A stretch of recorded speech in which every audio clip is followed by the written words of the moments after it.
Hey everyone, Mike Vukovcan here on a Friday morning, trying to give you some insight into the big story over the last 48 hours, which was obviously the departures of both Xavier Johnson and Toney from the Pitt basketball program. Just want to set this up a little bit. I want to be very respectful to both sides because this is a touchy situation. Players leave.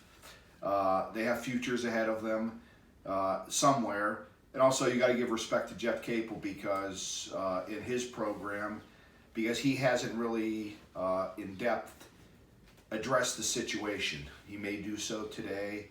I doubt he'll get into details of exactly what happened.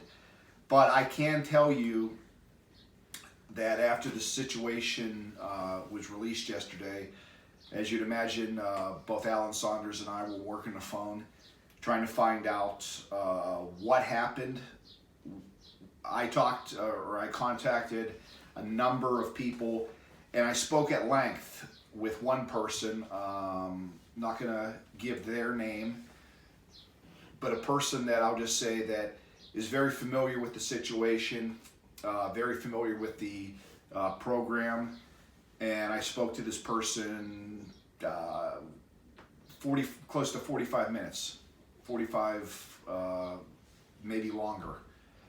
And I got a lot of information. And as a reporter, though, you gotta remember that it's coming from one side. So I tried to, balance everything out. But I'm very confident that what I heard, most of it, I would guess, is pretty much what's going on here. And I'm going to do my best. In fact, I have an article. I know there are a lot of you readers were expecting us to come out with an article last night about what happened. Trust me, I wanted to. I was sitting on my phone ready to hit publish. It's in our draft, ready to go. But I just need to go ahead to do that. And when I do, it'll come out at some point. And I also want to say this. This is not some bombshell program-breaking story. This stuff happens all the time at programs, so I don't want to overhype this. But I also at the same time do want to say that what I heard isn't good. Not a good reflection of what's going on over at Pitt. Doesn't seem real healthy. But we'll get into that later. I want to touch upon real quick some of the things that I can say, because I know there's a lot of rumors, as you imagine, Twitter, message boards, and such. People are throwing things out, trying to hope they get something right, or maybe not even hope, but they just want to throw things out there. That's not my style. I don't do that. I'm not here to ruin anybody. But I will throw out the stuff that I am able to say. Number one, just to address a couple things. There was nothing, none of these players were thrown off the team. I know there's been a thing that Jeff Capel threw these guys off the team. That wasn't the case. Both Xavier Johnson and Toney left on their own accord. I know a lot of question marks about why 3 games into the season, but that's their choice. But neither were asked to leave. And this is the bigger issue, I think, and I'm sure we'll hopefully get into this later, is that this wasn't something that just happened because you're wondering 3 days left, what are they leaving for? This isn't something, according to my source, that just happened this year or over the last few days or over the last week. This has been something that's been building, and that's something that is somewhat concerning. I can say that this isn't just all of a sudden I'm upset and I'm going to go off and leave. That's not the case. I would imagine this might have been in these players' minds for a little bit now, and things just happened that caused them to take action. As far as why is this, what the incident was, all I can say was, or is, that this was a combination of personalities, actions, and in some cases non-actions.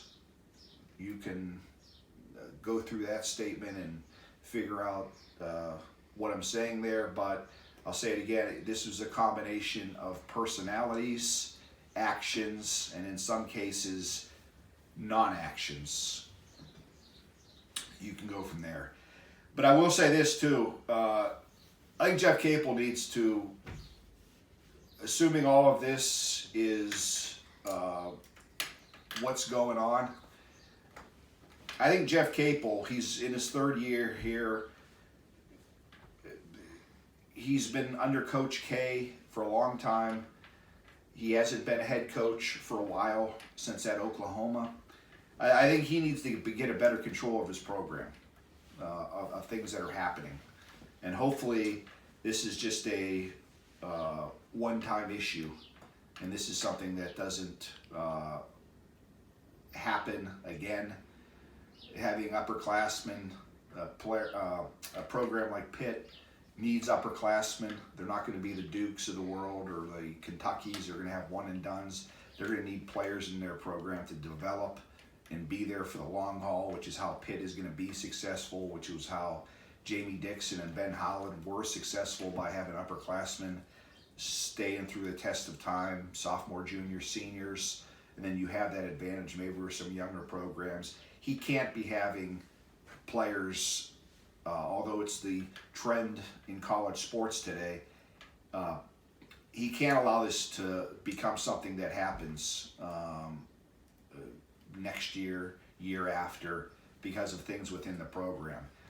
Hopefully this is a wake-up call for everybody, and he puts his foot down and this doesn't happen again. Ramifications on this is, beginning of the year, we thought that Pitt was only going to have one scholarship available with Terrell Brown. It looks now like Jeff Capel's out there going to be, it's not looks, he is. He's going to have 4 to 5 at least scholarships to try to fill. And I know a lot of people, I've read that, you know, they don't have any commitments yet for the class of 21. Oh no, gloom and doom. That's really not the case, because it's a different world out there in college basketball. I would suspect that Pitt is going to try to fill these scholarships, maybe a majority of them, with transfers, and not and still recruit for 2021. I'm not going to say he's not going to take a 21 recruit, because he very well could. I'm just getting the sense from people that look for Pitt to be, because it's going to be an unprecedented year as far as players entering the transfer portal once the season is over with. It's going to be free agency in college basketball, minus the money. So